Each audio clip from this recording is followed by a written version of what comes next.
Assalamualaikum. Halo anak-anak, berjumpa kembali dalam video pembelajaran PPKN kelas 10 bab 3 bagian ketiga, melanjutkan materi sebelumnya, kali ini dengan topik tata kelola pemerintahan yang baik atau good governance.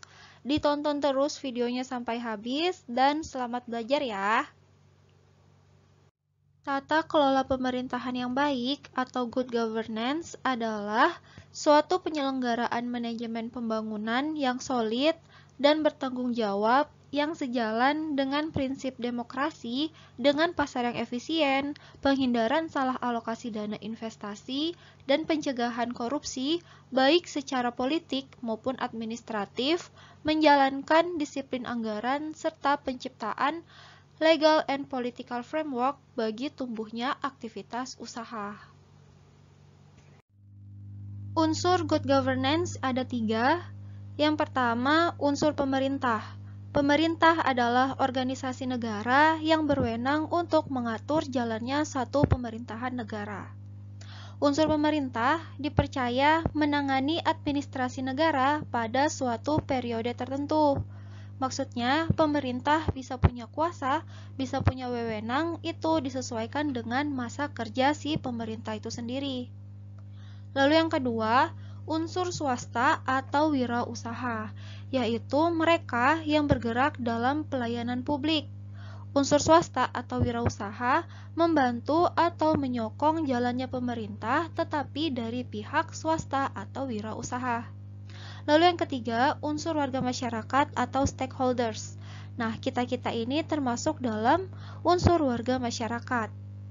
Unsur warga masyarakat ini adalah orang yang kena dampak dari jalannya satu pemerintahan dan juga stakeholders atau pemangku kepentingan.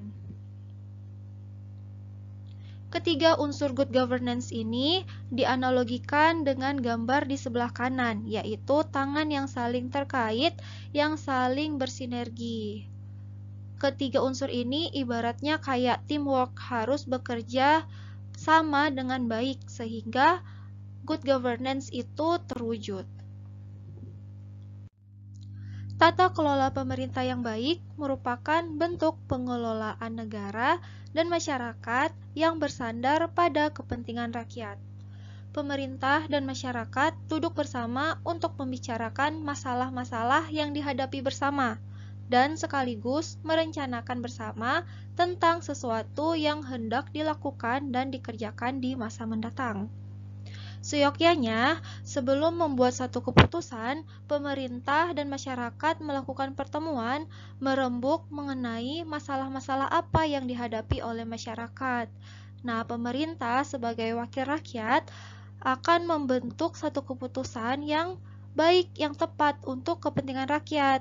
Karena itu, mereka menampung aspirasi rakyat dan berusaha untuk membentuk satu kebijakan yang tepat, yang baik, sehingga tata kelola pemerintahan yang baik itu mungkin dapat terwujud. Sangat besar kemungkinan untuk terwujud. Karakter tata kelola pemerintahan yang baik. Ada beberapa. Yang pertama, terwujudnya interaksi yang baik antar ketiga unsur tadi, pemerintah, swasta, dan masyarakat, terutama bekerja sama dalam pengaturan kehidupan sosial politik dan sosioekonomi. Lalu yang kedua, komunikasi, yaitu jaringan multisistem. Multisistem berarti lebih dari satu, yaitu pemerintah, swasta, dan masyarakat yang melakukan sinergi untuk menghasilkan output yang berkualitas. Komunikasi di sini juga sebenarnya sudah bagian dari interaksi, karena syarat terjadinya interaksi itu adalah adanya kontak dan adanya komunikasi. Lalu yang ketiga, proses penguatan diri sendiri atau self-enforcing process, yaitu ada upaya untuk mendirikan pemerintah dalam mengatasi kekacauan dalam kondisi lingkungan dan dinamika masyarakat yang tinggi. Lalu yang keempat, keseimbangan kekuatan atau balance of force, yaitu dalam rangka mewujudkan pembangunan yang berkelanjutan, ketiga elemen pemerintah, swasta, dan masyarakat ada yang menciptakan dinamika, kesatuan dalam kompleksitas, harmoni, dan kerjasama. Lalu yang terakhir, independensi, yaitu menciptakan ketergantungan yang dinamis antara pemerintah, swasta, dan masyarakat melalui koordinasi dan fasilitasi. Struktur tata kelola pemerintahan yang baik ada 7. Yang pertama, hubungan antara pemerintah dan pasar. Misalnya, pemerintah mengendalikan harga sembako agar sesuai dengan harga pasar. Lalu yang kedua, hubungan antara pemerintah dan rakyat. Misalnya, pemerintah memberikan pelayanan dan perlindungan bagi rakyat. Lalu yang ketiga, hubungan antara pemerintah dan organisasi kemasyarakatan. Misalnya, pemerintah memberikan kesempatan kepada organisasi kemasyarakatan untuk berpartisipasi dalam pembangunan. Lalu yang keempat, hubungan antara pejabat-pejabat yang dipilih atau politisi dan pejabat-pejabat yang diangkat atau pejabat birokrat. Jadi itu hubungan antar internal pemerintahan. Lalu yang kelima, hubungan antara lembaga pemerintah daerah dan penduduk perkotaan dan pedesaan. Misalnya, memberikan izin bertempat tinggal kepada penduduk pedesaan yang bekerja di perkotaan. Lalu lanjut, hubungan antara legislatif dan eksekutif dalam membahas RUU. Dan yang terakhir, hubungan pemerintah nasional dan lembaga-lembaga internasional.